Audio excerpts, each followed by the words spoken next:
Sejam muito bem-vindos. Evangelho do Amor. É responsabilidade do homem tanto se arrepender como crer.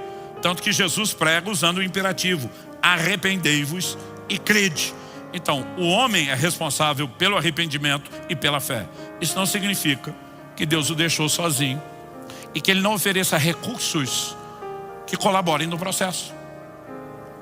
Romanos capítulo 2, por exemplo, diz a partir do verso 5 que a bondade de Deus conduz ao arrependimento. Então existe um favor de Deus, recurso sendo liberado, que vai nos ajudar a isso. Mas em João no capítulo 16, no verso 8, falando do Espírito Santo, o próprio Jesus diz: quando Ele vier, convencerá o mundo do pecado, da justiça e do juízo. Então, se por um lado eu tenho a responsabilidade de ceder ao arrependimento, o Espírito Santo o tempo todo vai estar fomentando, e se encontrar em mim espaço, Ele vai trabalhar para ganhar terreno nessa área. Quem está entendendo? Eu também tenho a responsabilidade de crer, mas em 2 Coríntios 4,13 ele é chamado de o Espírito da fé. Isso significa que Ele também trabalha para que essa minha disposição de crer seja fortalecida, turbinada com os recursos que são oferecidos pelos céus. Ou seja, Ele está envolvido em todo o processo que nos guia à conversão. Quando chegamos à conversão, e eu gosto da linguagem de Jesus, que chama isso de novo nascimento. Em João no capítulo 3, Jesus fala para Nicodemos: se alguém não nascer da água e do Espírito. Alguém pode falar: não, ele está só falando que no novo nascimento é o nosso espírito que é recriado. Ok, Tito capítulo 3, versos 5 e 6 diz o seguinte, falando de Deus: Ele nos salvou mediante o lavar regenerador. Regenerar significa gerar de novo, ou seja, novo nascimento. Ele nos salvou mediante o lavar regenerador e renovador do Espírito Santo, que Ele derramou sobre nós ricamente por meio de Jesus Cristo, nosso Salvador. Como é que nós nascemos de novo? Porque o Espírito Santo está trabalhando. Então Ele não apenas está nos ajudando na preparação do arrependimento, da fé, mas no momento da experiência de conversão, Ele está presente, executando a obra do novo nascimento. Então nós nascemos de novo, está tudo pronto e resolvido? Não, agora tem todo um processo transformador que nos leva a se tornar cada vez mais parecidos com Jesus. O nome que damos a isso, usando a nomenclatura bíblica, é santificação. E para isso, eu e você ainda precisamos do Espírito Santo. Gálatas capítulo 5, de 16 a 18 diz: digo porém o seguinte: vivam no Espírito. Outras traduções dizem: andem no Espírito, e vocês jamais satisfarão os desejos da carne, porque a carne luta contra o Espírito, e o Espírito luta contra a carne, porque são opostos entre si, para que vocês não façam o que querem. Mas se são guiados pelo Espírito, vocês não estão debaixo da lei, presos e confinados naquele lugar onde não existe transformação.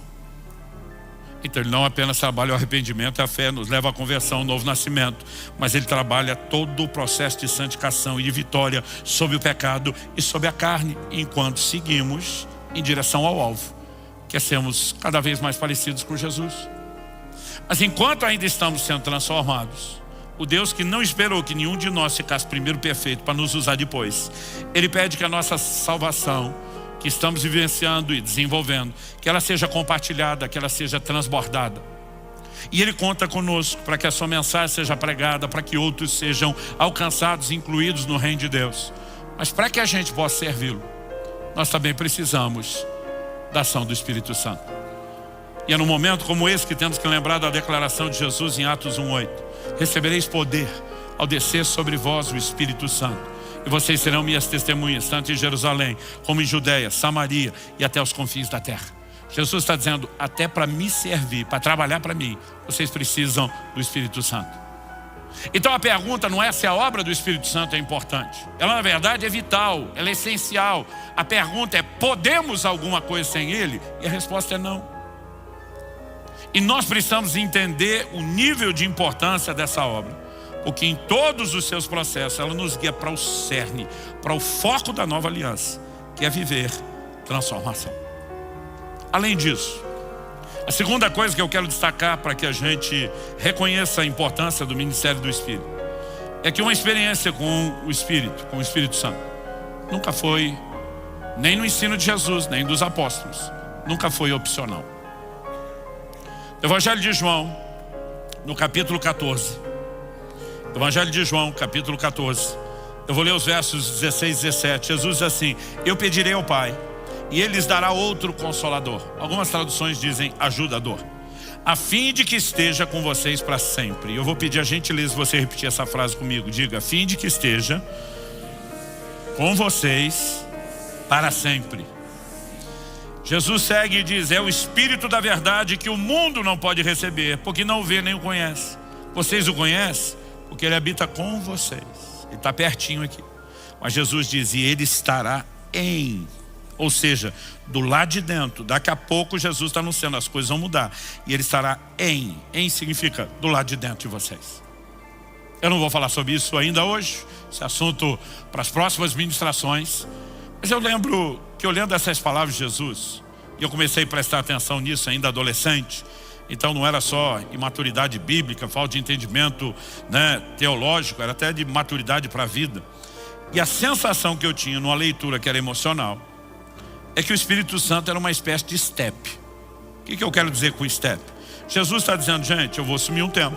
Se você olhar o contexto, João 14, Jesus diz: eu vou preparar-vos lugar. E depois que eu fui preparar lugar, eu volto buscar vocês. Então o que ele está anunciando? Eu vou me ausentar um tempo. No verso 18, que é depois do texto que eu acabei de ler, Jesus vai dizer assim: não vos deixarei órfãos. Então ele está dizendo, não é abandono, é temporário. Ele diz: na minha ausência eu já pedi ao Pai um outro consolador. Então alguém vem segurar a onda. E ele está se referindo ao Espírito Santo. Então eu pensava assim, já que Jesus vai embora e a gente não vai poder tê-lo pessoalmente, ele vai deixar esse tal do Espírito Santo aí para o negócio funcionar. Mas na minha cabeça era quase tipo o step. O que eu quero dizer com o step? Já passei por essa fase enquanto solteiro. Infelizmente alguns já passaram por essa fase enquanto casados. Essa fase eu digo que tem a ver lá com o começo, quando a gente é garoto e dá valor a coisa que não precisa. E aí eu vejo uns caras que já são casados, ou seja, o cabeça do lar. Ao invés de funcionar como cabeça governo, é um cabeção. Por quê? Ele bota não sei quantos R$1.000 em roda esportiva no carro, enquanto está faltando coisa básica dentro de casa.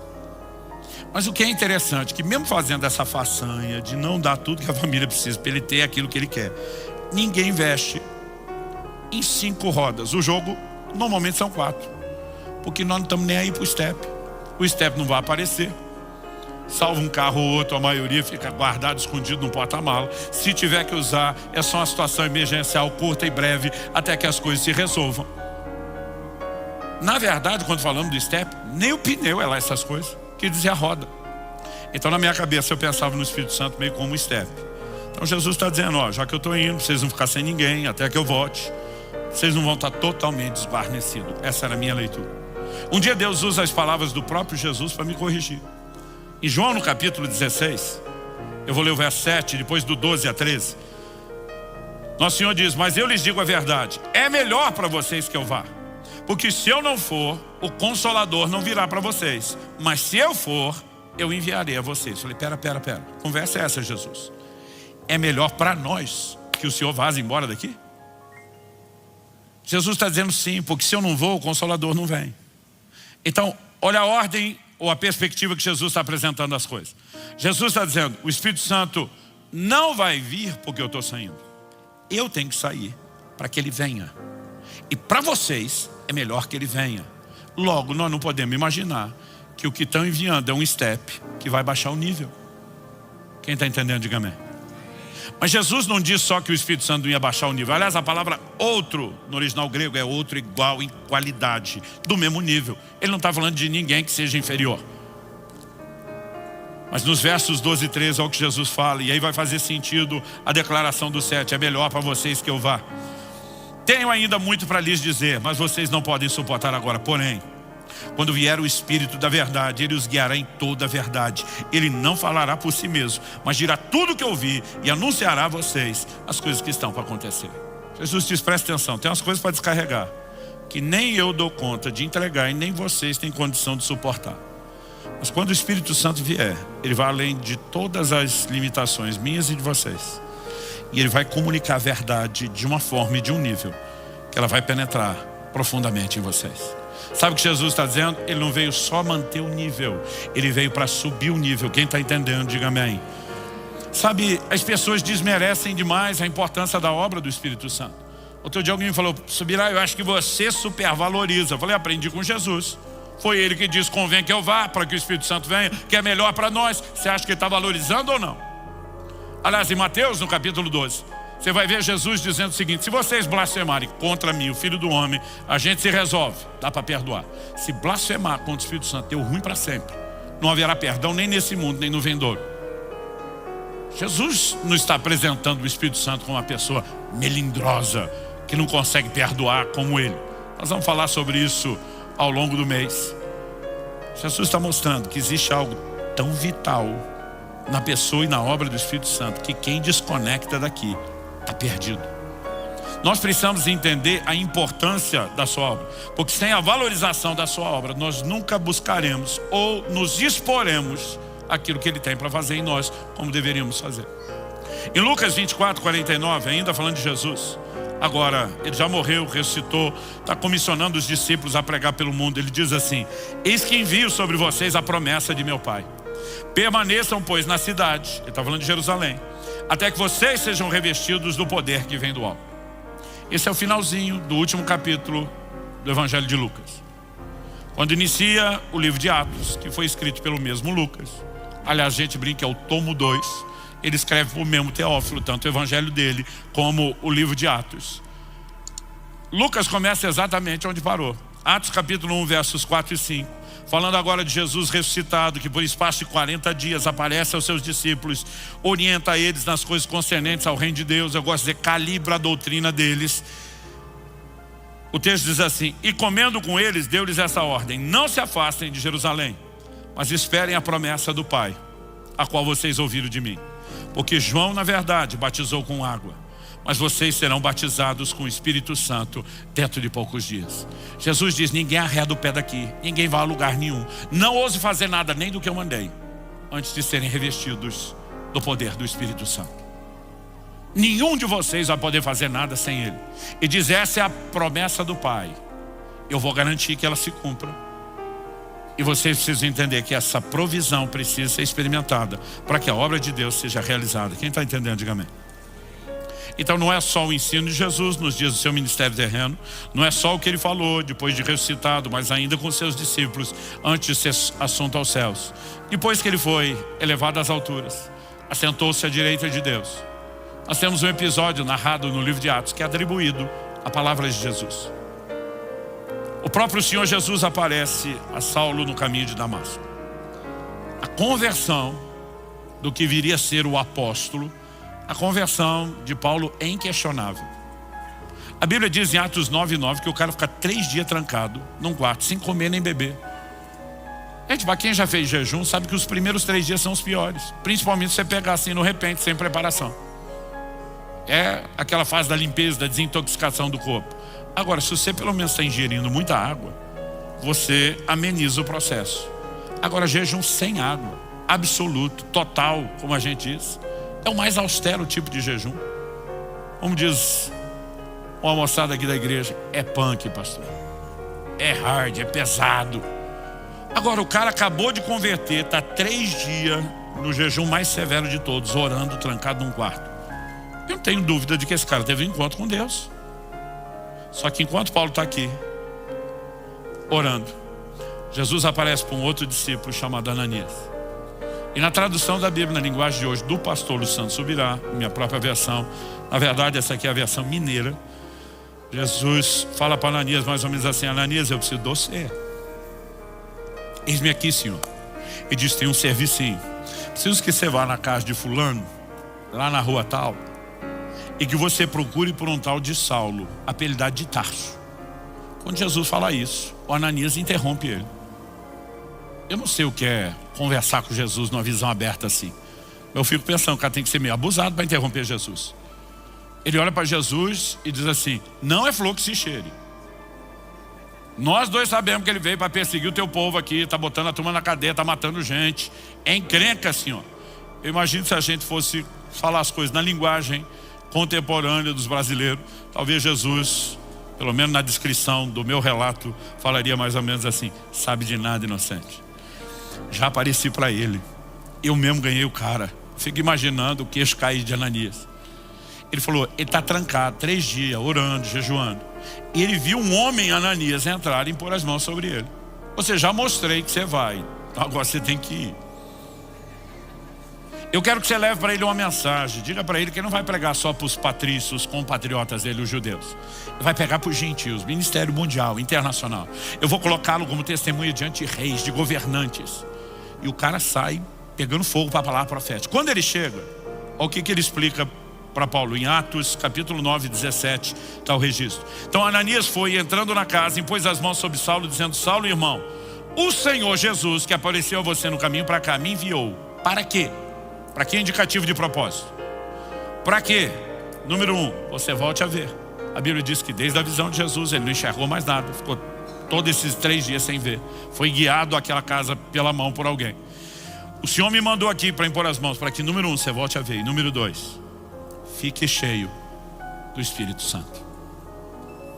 Agora pensa comigo. Jesus, o cabeça da igreja, está dizendo a Ananias: eu apareci para ele, eu ganhei o cara, eu tenho um propósito extraordinário. Na verdade eu escolhi ele antes do nascimento, lá no ventre da mãe. Eu já tinha determinado fazer essas coisas. Agora que elas começaram a acontecer, é importante que você, Ananias, toda a igreja saiba de algo. Não adianta ele ter o nível de conversão que teve comigo aparecendo para ele.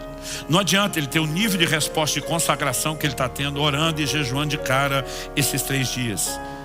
Esse camarada precisa ser cheio do Espírito Santo. Depois de me encontrar, Ananias, prioridade 0, não é nem a número 1, vamos chamar de 0.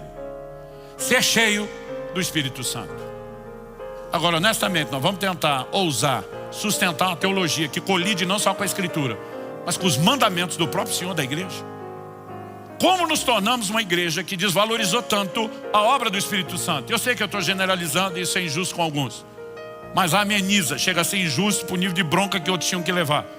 Porque nós temos brincado com o Espírito Santo como se fosse algo opcional, quando ele na verdade é essencial, é vital para que a gente experimente tudo aquilo que Deus tem. Agora a pergunta é, além de Jesus, como a igreja, como a liderança que ele levantou desde o início, como os apóstolos e profetas que ele mobilizou para estabelecer os fundamentos da igreja e da doutrina do Novo Testamento, como é que eles criam e agiam?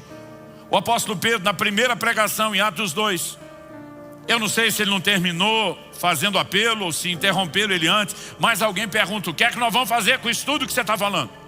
E Atos 2, versos 38 e 39, mostra que Pedro responde assim. Pedro respondeu: arrependam-se e cada um de vocês seja batizado em nome de Jesus Cristo para a remissão dos pecados. Aí a gente pensa: glória a Deus, aleluia, é isso. Arrepender, converter, batizar em nome de Jesus, ser perdoado, vida zerada para recomeçar. É tudo? Não.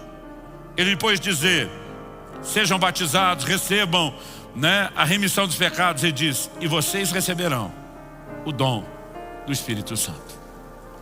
E diz na sequência: depois de arrepender, crer, confessar publicamente a fé e ser perdoado, qual o próximo passo? Receberão o dom do Espírito Santo. Se inscreva para receber mensagens da Palavra de Deus para seu coração. Compartilhe essa mensagem para mais vidas serem alcançadas. Que você tenha um dia repleto de paz e de bênçãos vindas da parte de Deus.